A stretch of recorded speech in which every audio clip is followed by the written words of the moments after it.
Bien-aimés dans le Christ, nous voilà rendus au 6e dimanche du temps ordinaire de l'année B. En même temps, aujourd'hui, ce dimanche, 14 février, autant pour moi, les amoureux et les amoureuses sont contents et contentes, sont à l'honneur avec la célébration de la Saint-Valentin, une fête qui est célébrée partout dans le monde. Pourtant, les textes de la liturgie nous parlent d'impureté, de lèpre. De quoi peut-être dégoûter ou décourager les amoureux.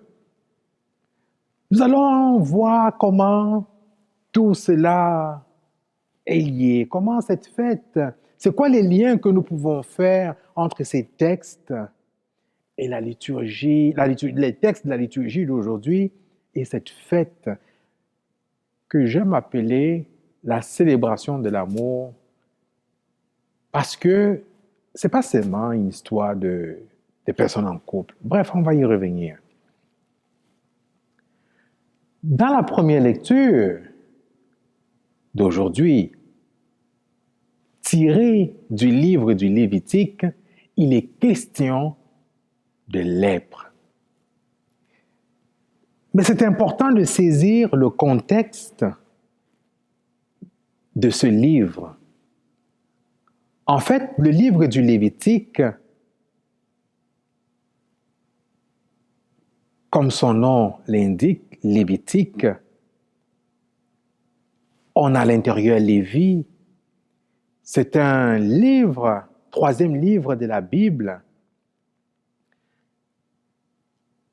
regroupé, qui compile 27 chapitres présentant des préceptes, des règles, des lois qui régulent la vie sacerdotale, c'est-à-dire des Lévites, des prêtres, des hommes de la tribu des Lévites et la vie cultuelle, le culte. Souvenons-nous que le peuple revient de l'exil d'Égypte. Ça veut dire qu'il n'y a ni prophète, ni roi. Et il revient donc aux prêtres de réguler la vie spirituelle, sociale et même politique du peuple d'Israël. Voilà donc le contexte dans lequel se situe ce livre et plus particulièrement la première lecture d'aujourd'hui. Dans la péricope en question, il est question de lèpre. On nous parle ici des symptômes. Comment reconnaître les symptômes de la lèpre et qu'est-ce qu'il faut faire? On parle des pustules, on parle de taches, on parle des cloques sur la peau, des taches blanches. Une personne qui est atteinte de ces symptômes doit être présentée au prêtre, au lévite, qui doit confirmer si la personne est impure ou pas. Si cette personne a les symptômes, automatiquement, elle est exclue de la société. Elle est mise hors du camp pour ne pas contaminer le reste du peuple. Ici, le souci porte sur la contagion. C'est important de saisir cela. Quand on parle ici d'impureté, c'est parce que la contamination bactérienne est tellement virulente qu'elle peut décimer tout le peuple, tout le campement ou tout le camp. Cela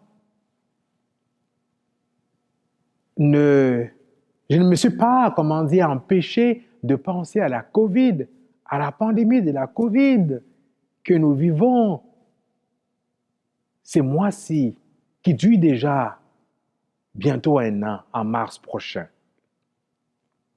Oui, bien-aimés dans le Christ, tout comme la lèpre décrite dans cette première lecture, on voit des similitudes avec la pandémie de la COVID.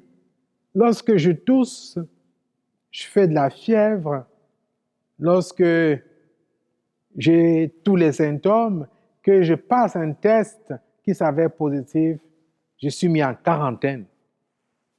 En quarantaine, pour éviter la propagation, pour éviter de contaminer les autres. Je vois beaucoup de similitudes ici. La seule différence, c'est que ce ne sont pas les prêtres qui doivent faire état de ça, mais c'est la santé publique. Voyez-vous ici l'analogie? Je revois la première vague l'année dernière, lorsqu'on était encore en train d'essayer de comprendre cette pandémie. Je me souviens, j'allais faire des courses pour le presbytère et dès que quelqu'un poussait dans la rue, ben c'est tout le monde qui traversait, qui prenait le trottoir. Tout le monde avait peur. Tout le monde avait peur de la contagion. Encore aujourd'hui, on a peur. Quelqu'un tousse dans le bus, quelqu'un éternue. Wow, wow, wow, wow, wow. Il y a de quoi effrayer le monde. Il y a de quoi terroriser le monde. Parce que on fait attention à la contamination très importante. Je pourrais même dire que, je pourrais même comparer, me permettre de comparer cette pandémie à une forme de lèpre. Parce que beaucoup de personnes sont exclues. Regardez nos aînés, comment ces aînés sont exclus, enfermés, empêchés de voir leurs proches, empêchés de voir leur famille, empêchés de recevoir une visite, empêchés de recevoir la visite des chrétiens et chrétiennes qui leur apportent l'Eucharistie, empêchés de recevoir la visite d'un prêtre pour les réconforter. Elles sont en quarantaine. Elles sont quasiment impures. J'exagère ici, mais vous l'avez bien compris, j'ai fait une analogie. Est-ce que cela vous fait penser à d'autres formes de lèpre qu'on pourrait appeler lèpre moderne?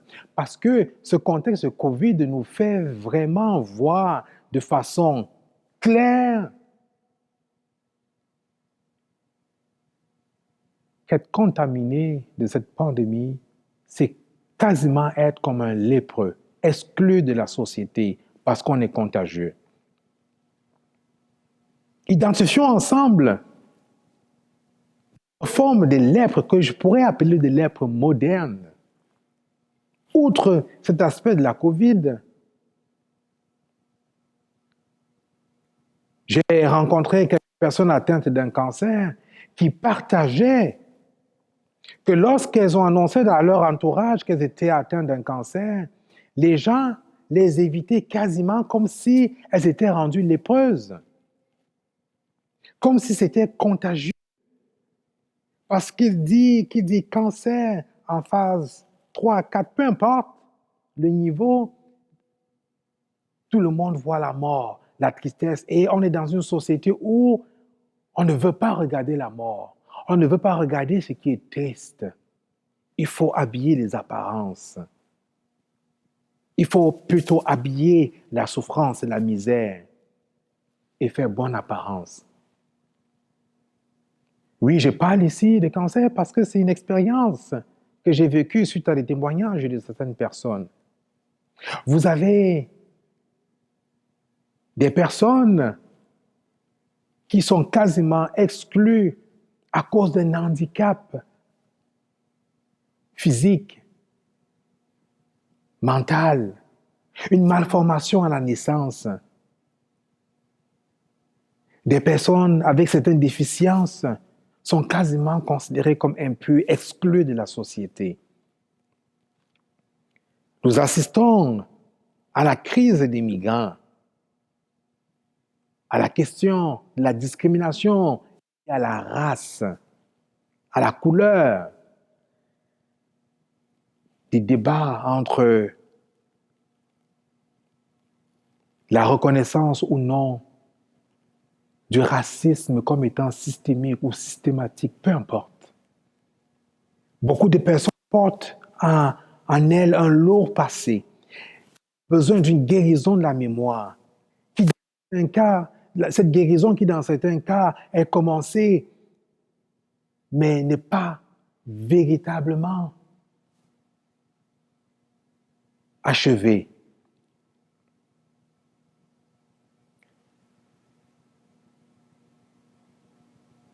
Être noir dans certaines régions du monde, même parfois chez nous, c'est considéré comme un handicap. Se faire bastonner à mort à cause de sa couleur. Être vendu comme un objet, comme un esclave à cause de sa couleur. Être traité de sauvage parce qu'on est autochtone, indien d'Amérique.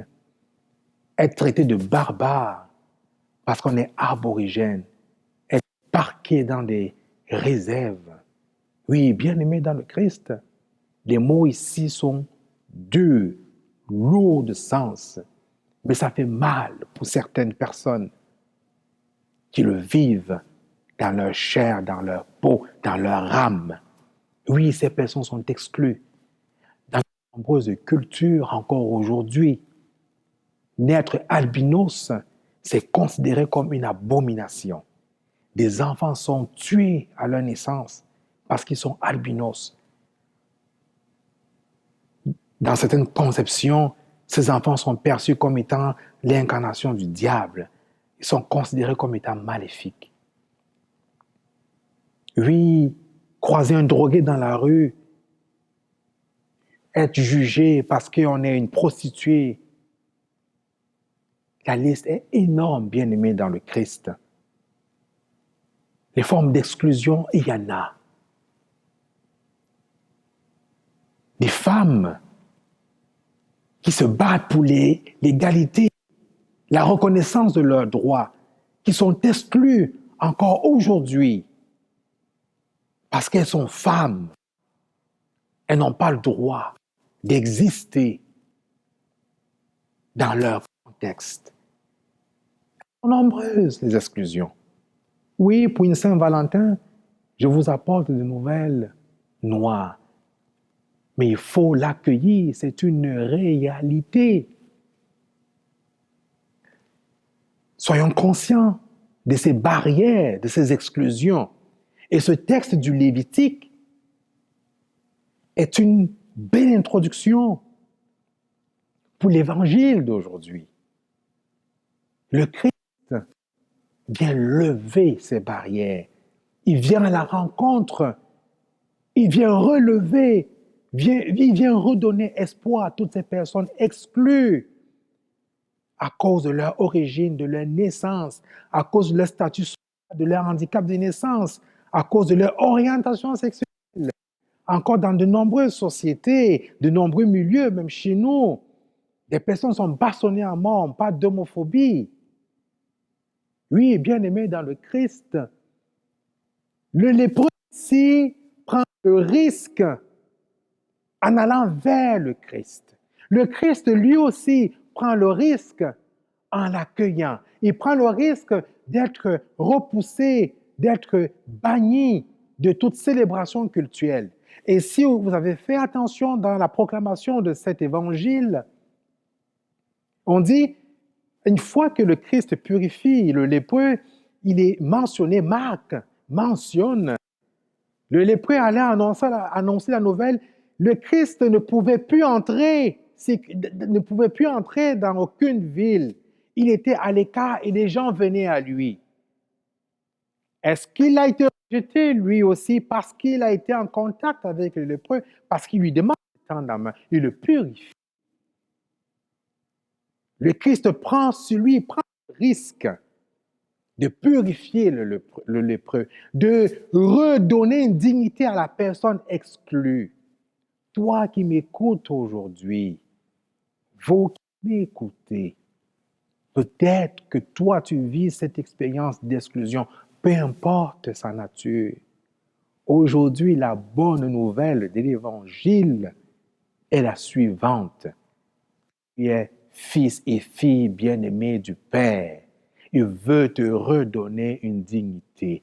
Peu importe ce que tu traverses, que ce soit une difficulté au niveau de la maladie, au niveau d'une exclusion de ta communauté, de ta famille, peu importe de ton travail. Le Christ te dit, tu as du prix à ses yeux. Il veut te redonner cette espérance. Il veut te réconcilier avec toi-même. Il veut t'aider à te relever. Oui, le Christ relève, le Christ lève ces barrières d'exclusion. Il purifie, il redonne la dignité, mais comment? L'Évangile mentionne saisi de compassion. C'est avec compassion, c'est avec amour que le Christ le fait. Et pas le fait même à cause de notre baptême, à cause de notre vocation baptismale. Nous sommes invités à faire comme lui, à aller vers les exclus de nos sociétés, à aller vers les lépreuses modernes pour leur donner un signe d'amour. Mais comment concrètement? Saint Paul, la deuxième lecture de ce jour, dans sa première lettre aux Corinthiens, il nous dit, faites comme moi, imitez-moi. Il se propose comme modèle parce que lui, il a imité le Christ en accueillant sans juger, en accueillant sans restriction, en relevant, en aimant. Votre sens est bien aimé dans le Christ de la Saint-Valentin aujourd'hui. Que ce ne soit plus juste une fête ou une célébration à deux entre deux amoureux, mais que ce soit la célébration de l'amour. Que nous puissions nous rappeler que nous avons été créés par amour et pour donner cet amour à tout le monde, peu importe sa condition, peu importe son origine, peu importe ce qu'elle est, à accueillir l'autre par amour, avec amour. Oui, puissions-nous, à cause de notre baptême, transformer notre regard, transformer notre attitude, façon de vivre la fête de l'amour. Que la Saint-Valentin nous rappelle que nous sommes créés par amour, que nous sommes tous désirés, fils et filles bien-aimés du Père, que cet amour, l'amour du prochain dont parle Saint Paul, l'attitude du Christ, cette attitude aimante, cette attitude de compassion puisse nous descendre de nous-mêmes, puisse nous sortir de nos égoïsmes, de nos difficultés à aimer pour nous tourner vers l'autre, vers le prochain. Et dans ce sens, Paul dit que tout ce que nous faisons, que ce soit pour la plus grande gloire de Dieu, osons comme lui lever les obstacles, lever les barrières. Il parle ici de lever les obstacles. Ne soyons pas des obstacles pour les autres. Ne soyons pas des obstacles pour nos frères et nos sœurs. Levons ces barrières, levons ces obstacles, bien-aimés dans le Christ, car la gloire de Dieu, c'est l'homme, c'est la femme capable d'aimer comme lui. Amen.